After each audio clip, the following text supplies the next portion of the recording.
What's going on? So right now I am working on our super late model and I'm trying to figure out some wiring. Just now I hooked up this fan and it started smoking. So I don't know if that's a bad fan or bad wiring. Let me flip you around. Oh, here's the switches. This one right here turns the motor over. This one is ignition. This is helmet fan. That is radiator fan right there. So I get the gauges to turn on, right? This one. Gauges turn on. Now, I'm getting a buzzing sound. I know, I don't think I should, unless it's the low oil thing. Maybe that's what's buzzing. Kind of sounds like it's coming from there. But since this is a dry sump engine, what is it, 362 dry sump. There's your oil thing. So it's a dry 362 dry sump engine. All the wiring is up in there. Now the only way the ignition is connected to these gauges, and that's what I'm about to work on. I'm hoping I can just swap a wire down at the solenoid. I'm not sure. I'll have to go get my multimeter and check it out. But unless that buzzing is for the oil, I'm not sure. But I still, since it's a dry sump, I'll show you back here. So here's the dry sump oil tank. It does have a heater. The air breather is pretty dirty. There's the plug for the heater to heat the oil. So in order to build oil pressure, you turn the motor over a couple times before you start it. So hold it over for like 20-30 seconds and then you start it. The problem with the way it's wired, you just don't know how much oil you don't know if you have 10 or 20 pounds before you try to start it. So that's what I'm going to fix right now, and I'm going to go over a few things. I got to swap gears. So what I'm going to do is take the gears that are in this car, unless I have a set over here that will work. We've already started taking this car apart. I'm still debating on what to do with it. So the main hoop bar is bent. I don't know if I've showed that on any videos. It's very crowded in here. When I get my dump truck fuel line fixed, or a dumpster, I'm going to be getting rid of stuff. But as you can see, right here is the main hoop bar, which can be fixed. I mean, yeah, it can be fixed. And then here's the damage. That's from a previous owner, those repairs. But really, I don't know, up here seems square. So I feel like if I just fixed everything on the bottom, up there seems pretty square, except one of the ears is bent over. I really think the car is not totally trashed. The engine is for sale. Right now, it's getting all wet. I need to put a tarp over it. The steering rack is brand new. I just had that rebuilt. Oh, she's getting soaked. But 604, it is the bow tie heads, plastic timing chain. So I don't know what I'm going to do with this car. I've already stripped the suspension off from it. I'm going to strip it.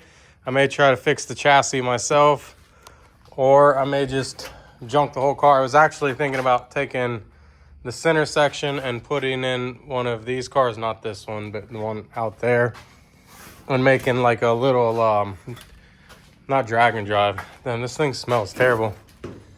That's kind of weird. I wonder if I left it on and it just sat on for days. I'm not sure.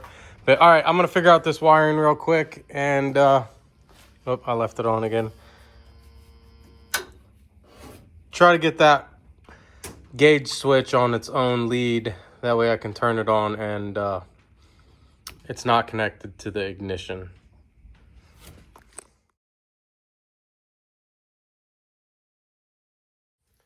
All right, so I got the wiring figured out in this thing. The only thing I don't like, the wiring's, it's decent. It's much better than the last one.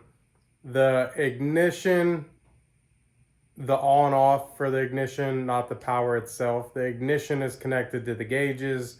like I said a couple minutes ago, the ignition has to be on to see the gauges.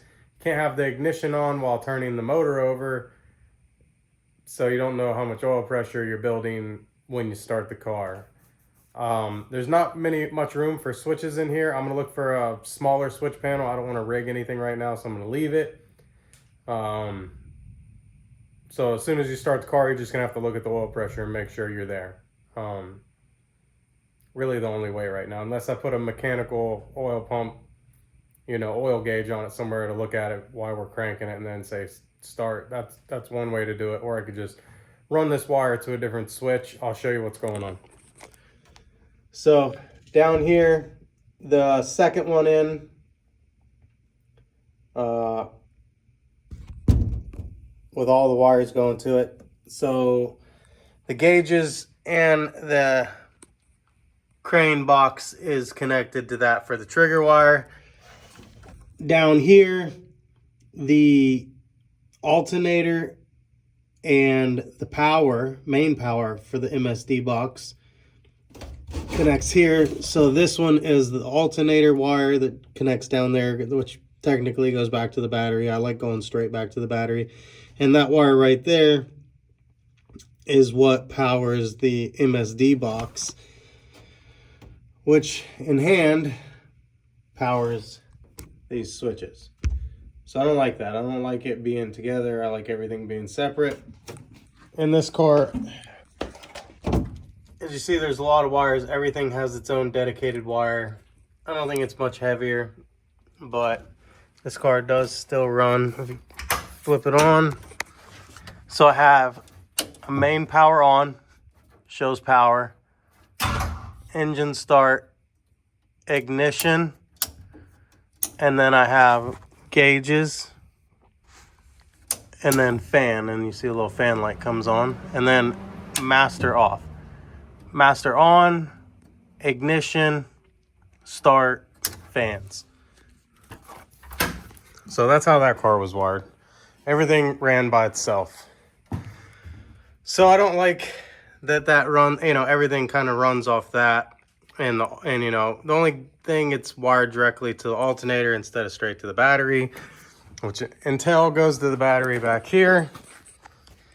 And I guess that's okay. So I'm going to leave it for now. I'm not going to rewire the car. I do want to check and see if the oil heater, it does have an oil temperature on it. But like I said, the ignition box has to be on when the gauges are on. So I don't necessarily like that at all. I got to swap gears, so I'm going to figure out what gears I got. I may pull the gears out of this car because I know the gears are right, but I don't absolutely know the gear ratio in this transmission. Here, we'll go under the car and I'll show you. So this is a Brodix, was a Brodix block, but it's the Chevy. This is the Chevy bow tie block or whatever.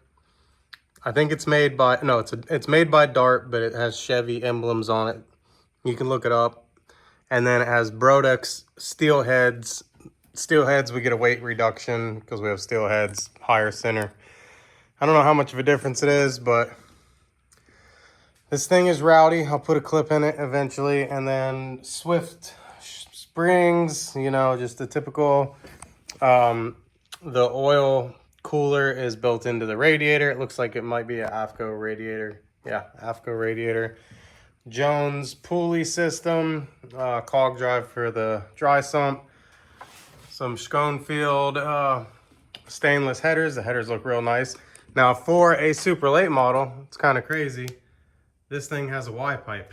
Maybe that contributes to its thump. Most of these cars have X pipes. I'll probably just keep it like that. I do like the sound. We may switch it to an X pipe. I have an X pipe around here somewhere, but Holley carburetor, and I'm gonna degrease it. Does look like the valve covers are leaking a little.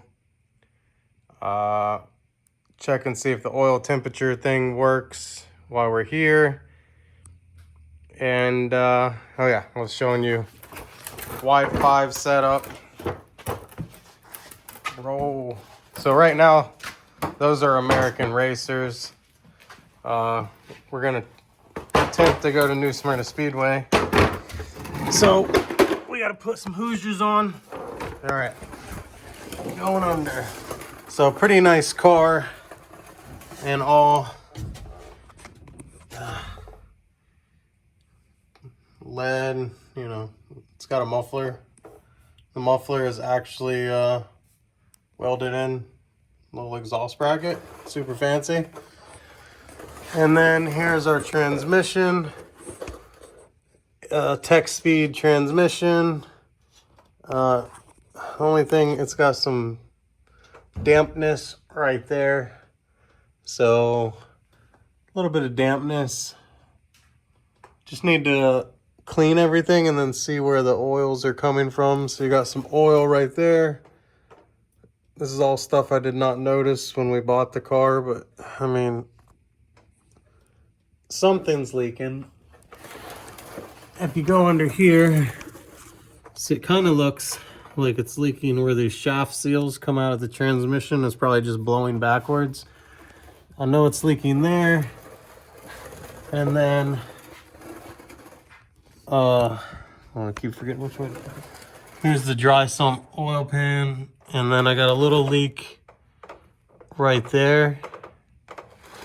And this rust wasn't here when we bought it. That's just from being in my garage. It's basically a pole barn in Florida, so I need to look at that. I might have to turn the air conditioners on in here or put a dehumidifier.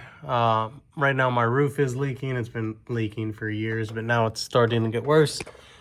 So we need to do something about that. The humidity is getting bad in here. Willwood thing, brake calipers. This, I think this actually has all 4 speeds in it, which most guys go to 2 speeds. So, but the restarts, that will help a lot with restarts. So it's pretty nice transmission compared to our other one. Our other one was just a M22 that was converted to a 2-speed.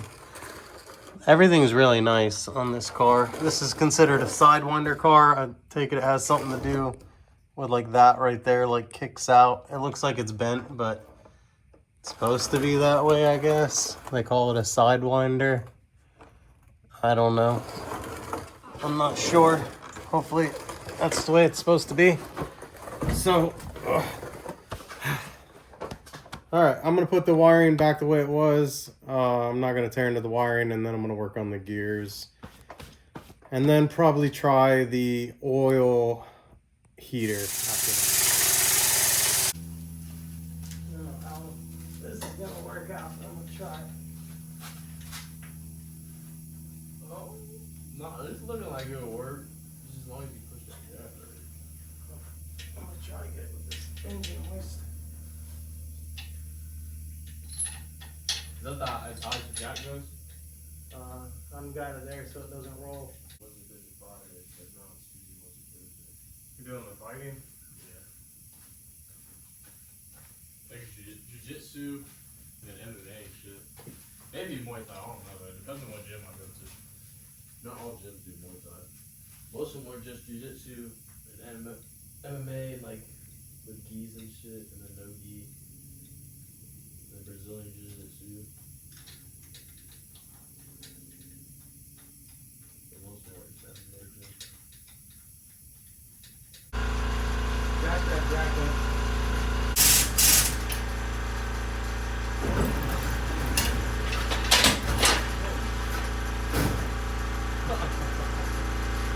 I didn't put the feet out. I was hoping it wouldn't fall over, but it would be falling.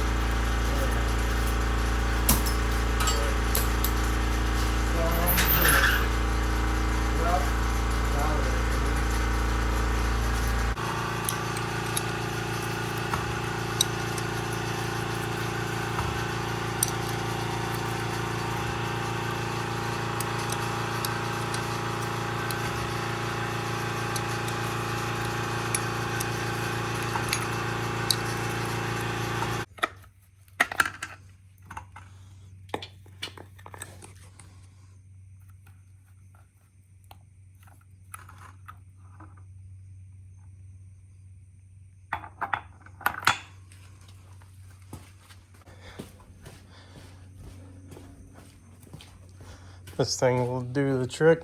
So far I've only spilt a little bit. So not a bad way. If you ever want to not make a mess, here you go. Just take the whole dang axle out of the car. That's how you do it.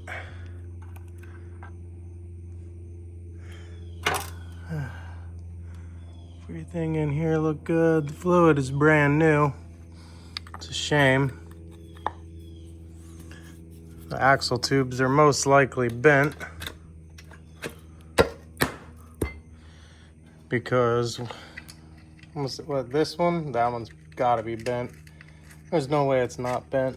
I mean, look at that. Look how crooked that is. I mean, this sucker took a hard hit. On you what I did? Did you all see that damn engine stand fall on my head? What the heck? Anyways, these gears will be going in that car, most likely. And that's what I'm doing. So, talked about the wiring, talked about the gears, got the gears out, got the axle out of this car, trying to sell the engine.